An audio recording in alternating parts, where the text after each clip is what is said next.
Good evening, I'm Sapsanamma. Let's begin with the headlines of the hour. Maui Centre Vice Chair Krishna Bahadur Mahara arrested in connection with gold smuggling scandal. District Court Kathmandu gives permission to keep him in police custody for 4 more days. Nepali Congress demands for probe into cooperatives fraud in which Home Minister Lamichhane is also allegedly involved. Party General Secretary Gagan Thapa raises doubts on impartial probe. Israel's negotiating team heading to Doha to hammer out a hostage deal in indirect negotiations with Hamas. Talks to kick off later today with Qatar Prime Minister and Egyptian envoys. And Everest Club defeats 3-1 Army in 4 sets to register their second consecutive win in the women's side of the NBA Volleyball Championship. New Diamond also defeats APF.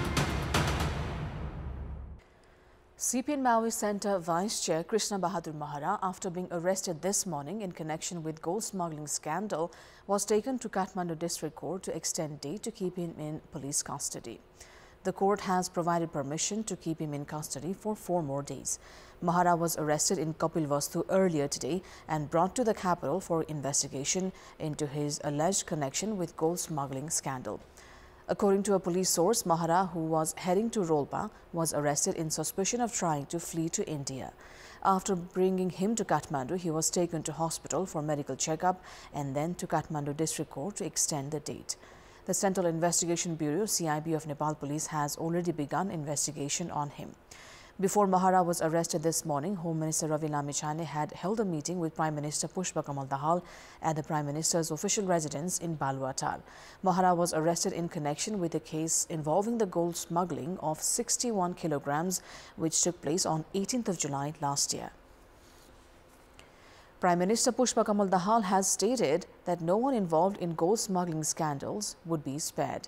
Speaking at Kantipur Television's weekly program Fireside, Premier Dahal said, even if leaders from his party CPN Maui Centre are involved in gold smuggling scandals, he will not be able to save them from actions.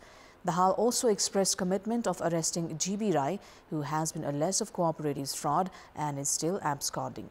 Weekly program Fireside will air on Kantipur Television tonight at 9 p.m, while it can also be watched on Kantipur Television's application and also on our YouTube channel.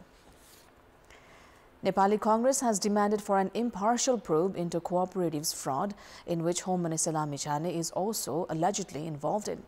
Speaking at today's session of the House of Representatives, Nepali Congress General Secretary Gagan Thapa demanded for an investigation into cooperatives fraud. General Secretary Gagan Thapa raising doubts on an impartial probe being conducted said that out of the amounts misappropriated by groups along with GB Rai, the largest amount went to Lamichhane associated Gorkha Media Group's Galaxy Television. Thapa demanded answers from Prime Minister Pushpa Kamal Dahal. Likewise, Nepali Congress also raised questions on the appointment of AIG Shyam Gewali as the head of the Central Investigation Bureau CIB of Nepal Police. During the 0 hour and special time of the House meeting, issues including wildfire control, cooperatives fraud, payment for farmers, road accidents were raised to draw the attention of the government. At today's House session, Energy Minister Shakti Bahadur Basnet also presented the agreement regarding the establishment of the International Solar Alliance. Deputy Prime Minister and Minister for Foreign Affairs Naren Kaji Shrestha has informed the government is putting diplomatic efforts to repatriate Nepalese in the Russian army, compensate those who are injured or died during the war, and release those who have been held hostage. Minister Shrestha gave the information as he addressed questions from lawmakers and the House of Representatives today. He also said the ministry had held several rounds of talks with the Russian ambassador for Nepal and Foreign Affairs Minister since assuming office. Minister Shrestha also informed the process for providing compensations to those who died during the war or are injured has already begun. The minister also called on a national consensus on foreign affairs and diplomatic issues. It is now time for our segment Public Pulse, where you text us with your opinion.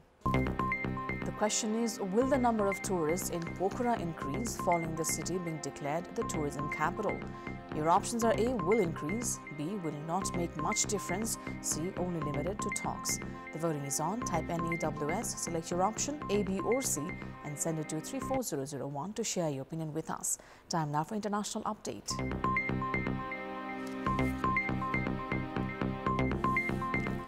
Israel's negotiating team, headed by Mossad chief David Barnea, will be landing in Doha today. The cabinet last night approved Israel's red lines, and Israeli officials said, in order to allow the delegation to hold the negotiations.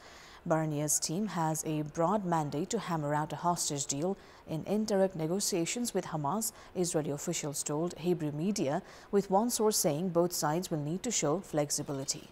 Talks will kick off later today with a meeting between Barnea, Qatari Prime Minister Mohammed bin Abdulrahman Al Thani, and Egyptian envoys. Talks have been on hold since last week when Israel rejected a Hamas reply to its latest offer for a 6-week truce that would see 40 hostages released, with later stages possible to extend the break in fighting and allow more hostages to be freed. Hamas is reportedly seeking a deal for the release of hundreds of high-level Palestinian prisoners and an Israeli commitment to end fighting permanently and pull troops out of Gaza, with residents of northern Gaza allowed to return home. Meanwhile, Israel launched an overnight raid on Al-Shifa hospital in the Gaza city, saying it was being used as a Hamas base. Hundreds of displaced Palestinians are sheltering at the hospital, as well as patients. The IDF says it is now in control of the hospital and has told people to evacuate a nearby humanitarian area. Israel launched its campaign in Gaza after Hamas killed about 1,200 people in southern Israel on 7th of October and took 253 others hostage. Gaza's health ministry has said more than 31,300 people have been killed in Gaza since then. That is all for the moment. Thank you for watching. Bye for now.